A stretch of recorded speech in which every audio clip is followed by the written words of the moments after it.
நீங்கள் ஒரு அழகு சார்ந்த துறையில் அல்லது உங்கள் அழகு மேலே அக்கறை செலுத்துகிறா இருக்கீங்களா? ஹேர் ஆயில் மற்றும் ஹேர் சிரம் பற்றிய விளம்பரங்கள் ஆன்லைன் விற்பனையாளர்கள் மற்றும் கடைகளில் பார்க்குறோம். ரெண்டுமே நமக்கு பார்ப்பதற்கு ஆயில் மாதிரி தான் இருக்குது. ரெண்டும் முடிகளுக்கு பளபளப்பை உறுதியளிக்கிறது. அதனால ரெண்டுமே ஒன்றுன்னு நினைக்கிறீங்களா? அது இல்லை. தவறான ஒன்றை பயன்படுத்துவதால் உங்கள் தலைமுடி இன்னும் சுருண்டு மந்தமாக அல்லது எண்ணெய் பசையாக கூட மாறி விட வாய்ப்பு இருக்கிறது. Hi friends, welcome back our channel. இன்றைக்கி நம்ம ஹேர் சீரம் மற்றும் ஹேர் ஆயில் இவற்றில் எது சிறந்தது, இவற்றுக்கு இடையில் என்ன வித்தியாசம், எதை நான் தலைமுடிக்கு பயன்படுத்தலாம், எப்போது பயன்படுத்தலாம் என்பதை பற்றி இந்த காணொளியில் விரிவாக தெரிஞ்சுப்போம். முதல்ல ஹேர் ஆயில் மற்றும் ஹேர் சீரம் இவற்றுக்கு இடையில் என்ன வித்தியாசம் இருக்குன்னு பார்ப்போம். ஹேர் ஆயில் பொதுவாக தாவரங்களில் உள்ள விதைகளிலிருந்து தயாரிக்கப்படுகிறது.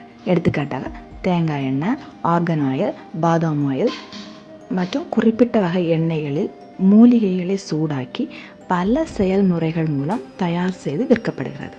அவை முடியின் வேருக்குள் ஊடுருவி உள்ளிருந்து ஊட்டமளித்து முடியை பாதுகாக்கிறது. ஹேர் சீரம் பெரும்பாலும் சிலிக்கான் அடிப்படையிலானவை.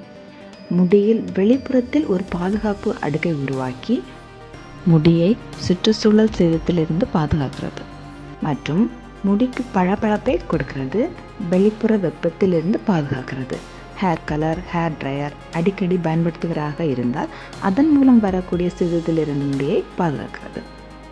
பொதுவாக ஹேர் ஆயில் மற்றும் ஹேர் சீரமில் சேர்க்கப்படும் பொருட்கள் பற்றி பார்ப்போம். ஹேர் ஆயிலில் பெரும்பாலும் ஆர்கான் எண்ணெய், தேங்காய் எண்ணெய் மற்றும் ஆலிவ் எண்ணெய் போன்ற இயற்கை தாவரங்களின் விதைகள் மூலம் தயாரிக்கப்படுவதால் அவை முடிக்கு அத்தியாவசிய ஊட்டச்சத்துக்களை வழங்குகிறது. ஹேர் சீரம் என்பது பொதுவாக எண்ணெய்கள், சிலிக்கான்கள், புரதங்கள் மற்றும் சில சேர்மங்களின் கலவையாகும். முடிக்கு பளபளப்பு அளிக்க சிலிக்கான்கள் சேர்க்கப்படுகிறது. முடிக்கு பாதுகாப்பு மற்றும் ஈரப்பதத்திற்காக ஆயில், வைட்டமின்கள் மற்றும் புரதங்கள் சேர்க்கப்படுகிறது. ஹேர் ஆயில் மற்றும் ஹேர் சீரமை பயன்படுத்தும் போது செய்யும் தவறுகள் மற்றும் எப்போது எப்படி பயன்படுத்த வேண்டும் என பார்ப்போம். எண்ணெய் பயன்படுத்தும் போது கவனிக்க வேண்டியது, நம்ம வெளியில் போகும்போது கூந்தல் அலங்காரம் செய்து கடைசியில் பளபளப்பிற்காக நேரடியாக எண்ணெய் தடவுவது முடியில் எண்ணெய் தன்மையை அதிகரிக்க செய்து எண்ணெய் முகத்தில் வழிந்து விடும் தன்மையை உருவாக்கிவிடும். எப்போதும் கடைசியாக கூந்தலில் எண்ணெய் தடவுவதை தவிர்க்க வேண்டும். உங்கள் தலைமுடி நாள்பட்டு வறண்டு உடையக்கூடியதாக இருக்கும் பட்சத்தில் அதற்கு ஆழமான பராமரிப்பு தேவை. அப்போது தலை குளிப்பதற்கு முன் முடியின் வேர் பகுதியில் 4 முதல் 5 நிமிடங்கள் எண்ணெயை மெதுவாக தடவி அரை மணி நேரம் கழித்து குளிக்கலாம். அல்லது இரவில் எண்ணெய் தேய்த்துவிட்டு மறுநாள் பகலில் குளிக்கலாம்.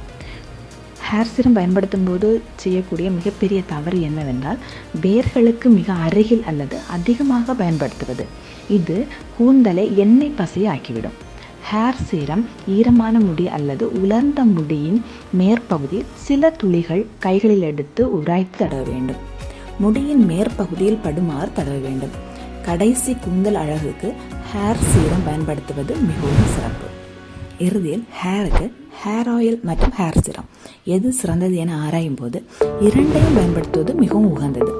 வாரம் ஒரு முறை எண்ணெயை குளிப்பதற்கு முன்பு பயன்படுத்திவிட்டு வெளியில் செல்லும் போது கூந்தலின் பளபளப்பு மற்றும் பாதுகாப்பிற்காக தினமும் ஹேர் சீரமை பயன்படுத்துவது நல்ல பலன்களை கொடுக்கும்.